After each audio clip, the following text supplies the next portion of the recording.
My unmarried partner lives with me and my children who are 7, 12, and 18. He has 2 children aged 5 and 13, but they live with their mother. We've had his kids over whenever we can and I enjoy it. However, they are very different to mine, who are all mostly easygoing and respectful. And it has been just the 4 of us for most of their lives. His kids are very loud, destructive, and demanding often. We made the adjustment, and eventually they started staying over every other weekend. But his son, Spencer, has become harder to deal with over time. He'll blow up if he doesn't get his way, insult my son if he loses a game, goes into the bedrooms and takes things without asking, complains about every meal we make, expects us to buy him whatever he wants no matter cost, and generally acts like a spoiled brat. He can also be sweet, of course. He's a child and he's not evil, but this is fairly constant. We don't let it slide, but I also want to give him benefit of the doubt. He's 13, he could be acting out for lots of reasons with a weird family dynamic, I'm sure. I try my hardest to help him feel comfortable and heard //us, but his entitlement is rampant. It started to stress my kids out, and yesterday was the last straw for me. We were all about to go to the mall when my 12Y//O son asked if anyone had seen his birthday money. He had $100 saved, disappeared from his desk. Everyone, including Spencer, looked everywhere. Spencer even asked my son if he'd spent it and forgot, or if he'd left it at school, etc. Spencer then went outside to sit in the car alone and wait to leave. My partner went out to talk to him, which eventually led to getting him to empty his pockets. He had stolen the $100 to spend at the mall. My partner told him off, texted his mom about it and told me, then gave it back to my son. Quietly furious, we went out as planned after a talk with Spencer as to not ruin the day for the other kids. He didn't seem to feel guilty at all, even asked us to get him a $120 jacket while out. Once they were back at their mom's, I told my partner I don't want Spencer in the house anymore, at least for now. I do love his kids, and I don't want them to not see their dad. My partner has a house he doesn't use, so I suggested on those weekends we take the kids there for now. Then when any of mine aren't feeling it, they can go home and we can get some quality time, and so his kids don't have to share his attention as much. He thinks this is dramatic, an overreaction. I've told him I'm open to other ideas but won't budge from my stance. I don't want my kids feeling like they need to guard their space or to be uncomfortable in their own home. My youngest has autism and gets overstimulated with them around sometimes. He gets along W//5Y//O but needs breaks. My 12Y//O is quite anxious and 18Y//O has bipolar disorder. They're introverted, home is their safe haven and weekends are the only real free time they have. But I also don't want to be unfair to his kids. My fiancé and I moved in together shortly before we got engaged. Before we did, we discussed how we'd split the housework and bills. 50//50 down the middle with some wiggle room for when the other needs help. When we moved, it was into her parents' 2-story garage that they converted into basically an apartment. They offered a low rent, $700 total, and pitch in for the electric and internet so we could save money for our own place and wedding. My fiancé earns more than me and that's cool, I'm proud of her. Before we moved in together, it always seemed like she was living paycheck to paycheck, and I chalked it up to the apartment she had prior having insane high rent. She stuck to the 50//50 arrangement at first concerning bills, but she missed often and I had to remind her about it. Post-engagement, she's back to living paycheck to paycheck, either missing or very late with her part of the rent monthly. The 2 utilities we pay, groceries, late with her car payment. Her parents have talked to me multiple times about rent and I've covered her missing portion to get us caught up. And then try talking to her.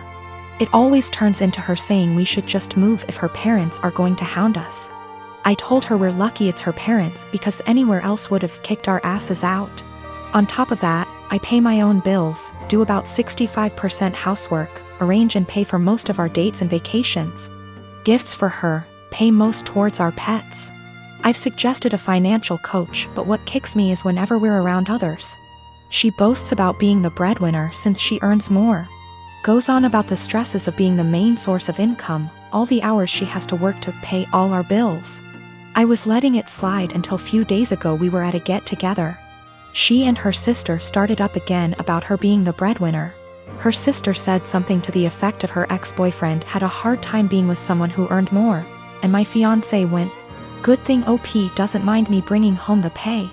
I told her just because she earns more doesn't make her the breadwinner when she blows it all on herself and I'm paying most the bills. She's embarrassed now and keeps saying I made her look bad and got her in trouble with her parents, because they want to see what she spends her money on each month, but I don't think I did anything wrong. Last night I was ready to just postpone the engagement. As of this morning, after a lot of talking and things coming to light, we are broken up. She insisted we could afford her purchases based off our total incomes. Her parents were under the impression she was also paying off my student loans, my car, my phone, and paying for our vacations. She didn't get evicted from her last apartment, but she was late with her rent often enough that they weren't going to renew her lease. So she didn't suggest us moving to a bigger apartment at her building. Biggest nope, I'm out. The monthly take-home amount she told me was what she earned before wage garnishment kicked in addition to mass debt. She's been doing some online stuff to make up for the money she loses due to that. I got the ring back. I am a gemologist. I spend my days in the lab testing and identifying stones. From the nature of my work, I also have a large and valuable collection of jewelry, but also gem specimens that I keep in a safe I specifically bought and had installed to keep them safe. I also have a second smaller safe for keeping important documents like passports. I own my home, and my boyfriend of 2 years recently moved in as he was renting before. I gave him the code to the smaller safe so he could put valuables in it, but he also wants the code for my gem safe. Not to put anything in it, but he says because we are living together now I should trust him and give him the code. I've said no because he has no reason to open the safe, as the only thing it's used for is storing my collection. He said he has no interest in my gem collection, doesn't want to look at them, but still wants the code to access them. This is causing tension because he says I should give it to him as a show of trust, and I said no. Because he literally has no reason to go in there, so he doesn't need the code. This is a 6-figure collection, so I'm not being difficult over a few little gems here. I am the only one who knows the code. The safe weighs nearly half a ton, it's bolted to the floor and wall, and is from a company who makes safes, vaults and strong rooms for jewelers. You could bring the house down around it and it would still be intact. All of the gems and jewelry in the safe are mine and mine alone.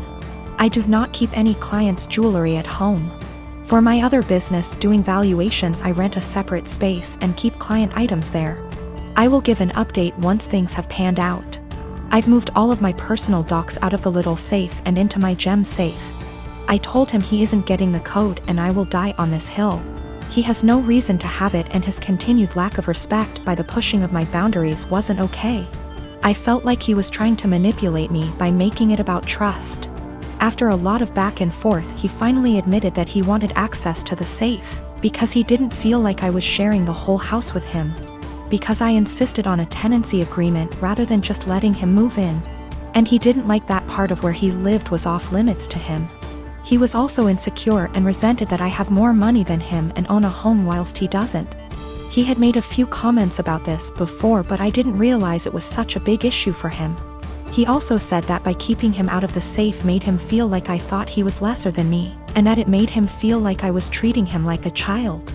I told him if that's how he feels, then this is not the right relationship for either of us, and that it was best we break up. He was shocked that I was ending things over this, cried and asked me to reconsider. When I said no, he then got angry. Called me a stuck-up B*TCH, said he was better off without me anyway, and went to his friends. I told him via text he had 30 days before he had to leave, as per the tenancy agreement. So he didn't need to stay at a friend's, he said he would be gone by the end of the week. 2 days later he came back and packed up all of his stuff and left. He's staying with his friend now. I have changed all the locks. I have an alarm and CCTV system that's professionally monitored, and I have changed the verbal password I have to give when you call up as a precaution. I've checked all of my collection and it hasn't been touched. I also am giving my solicitor the code and safe deposit details to be passed to my executor in the event of my death. I feel horrible because despite all of this I love him. I should have a partner who not only respects my boundaries but takes an interest. I'm pretty cut up right now and missing him, but I know I'll be okay. I have great friends and family around me. Also, diamonds are a girl's best friend, and I have a few knocking around to help cheer me up. So I live in a flat with 3 other people: childhood best friend, a guy from my uni course, and his cousin. For the most part we get along really well and rarely have disagreements.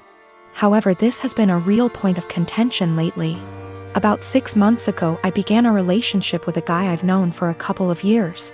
I know it's still a fairly new relationship, but I really like him. He makes me really happy and we're pretty serious about each other. Up until recently, he would come visit me at my flat 3 to 4 times a week. This was mostly due to the fact that I have chronic fatigue and going on proper dates can be really challenging for me. Instead of going out to dinner or a film or whatever, we'd just chill in my room or the living room, watch TV and get takeout or cook together. I didn't really consult anyone about this, Bex say. All the other flatmates have their partners over as often if not more so, and B, he rarely spends the night and usually leaves before 10 p.m. because of his work schedule. So the issue, 2 weeks ago, comes to me and tells me that I need to stop having my boyfriend over because it's starting to get annoying. I asked her why and she said it's irritating to have someone who doesn't live there skulking around all the time. I pointed out that her boyfriend sleeps over 3 nights a week and thus is here more often than mine, and she claimed that was different because they've been together for 11 years and are moving in together once her lease is up. She said she's discussed it with the other flatmates and they've all agreed he needs to stop coming over or he has to chip into the rent, because it's getting ridiculous. Note: nobody else's partner chips in on the rent. I confirmed with the other 2 that yes, this is an agreement they've made.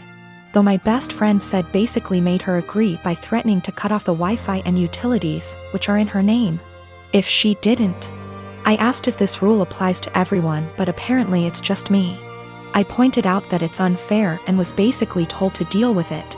My potential assholery, I've begun loudly insisting that if my partner isn't allowed to come over, neither is anybody else's.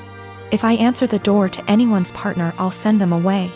If I come home and someone's partner is there, I'll make a point to mention that I thought we weren't having partners who don't pay rent over anymore. I've asked boyfriend over and over how much rent he's paying and pretend to be affronted and make a fuss when he says he doesn't. Everyone's pretty pissed at me and is telling me I'm being unreasonable. I know I'm being petty, but I think it's unreasonable that there's one rule for me and another for everyone else, and I'm trying to make that point. Am I really the asshole here? Some questions people keep asking. If I knew of something my boyfriend was doing to be annoying // if anyone had told me that he was doing something, I'd have included it. I'm not aware of anything he does, and when I ask why I doesn't like him, I just get a shrug and just do. I will also state I'm bi, and she's never had an issue with any female partners I've had. We don't hang out in the living room much. We literally only use it if there's something we want to watch that I can't get on my bedroom TV and there's nobody else in there. We use the kitchen more often than the living room, but honestly even that isn't that often. We eat far too much takeout pizza rip. A lot of people seem confused, so just clearing up who's who in the situation. The one who brought all this up is not my best friend. Not to get too much into a tangent, but basically just over a year ago I was moving out of halls at university and was looking for a new place, so we decided to move in together. At the same time, a dude from my course was looking for a flat share. We couldn't find a 3-bed but found a really nice 4-bed, and he mentioned his cousin was also looking for somewhere to live, so she got on board too. I only met her last year and we don't really know each other very well. By chronic fatigue I mean chronic fatigue syndrome. Sorry, that's apparently so unclear.